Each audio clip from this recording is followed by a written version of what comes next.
And it's time to welcome back Go-To Grandma Kathy Buckworth, back from your world travels. Yes. Discussing conversations with LGBTQ plus grandchildren and making sure they feel heard, and it's very important. Actually, Canada, there was a census recently completed. Tell us about that. So, in 2021 census, Canada was the first country to ask questions about non-binary and transgender status. So this is really exciting news, because what it does, obviously, is allow for changes in policy, for education, for healthcare, for justice, etc. If we know how big that community is. Yeah, they need those numbers for guidance. Absolutely. So, and what are the numbers? So the numbers are actually really interesting. 1 out of every 100 young Canadians between the ages of 20 and 24 identifies as transgender or non-binary. Also, of age 15 and above, 3 to 7 times more likely to identify as non-binary and transgender if you are in Gen X or if you are a millennial. The older generations like baby boomer, Gen Z I meant to say, and millennial, Gen X and baby boomer, etc., less likely so. So as we see the alpha gen roll in, those are kids born from 2007 onwards, we expect that those numbers will become higher as it's more comfortable to identify. Kids are able to really put themselves in that community, which is so strong right now. So really interesting figures, and obviously they trickle down to a personal level if you're dealing with kids or grandkids who are also identifying, and I think it's really important for grandparents to understand what these terms mean. I'm not sure that everybody does. Yeah. So just start give us with a primer here. Sure. So cisgender is the sex and the gender that you were born with, and it aligns. So you're born with male parts and you identify as a male. That's a cisgender male, cisgender female.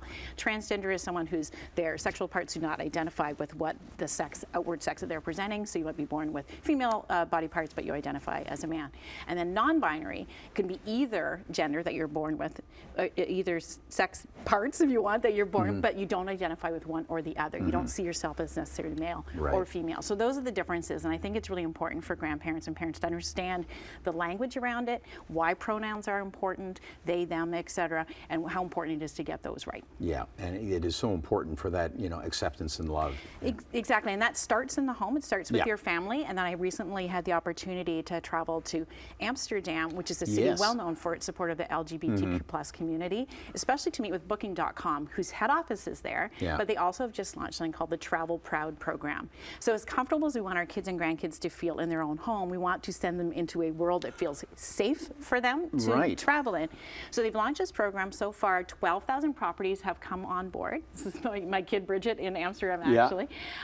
Looks amazing. It's great. What an experience. And 12,000 properties have come on board, and what it consists of for them to get the Travel Proud badge is actually to go through a training session with them. They get a toolkit. It's things like not always identifying Mr. and Mrs. when you come into a hotel. From little to big things. From little to big. One thing that stuck out for me was when I talked to the director of global communications, was he said things like there's always a big robe and a little robe. Why is that? Things from the very smallest things in a hotel room to how they're greeted at the hotel to the programs they might offer. So you're seeing some pictures here as we went through Amsterdam. Very much an inclusive city. We loved there was flags. It's just from our hotel room. Actually, you saw some pictures before of us in some of the museums there.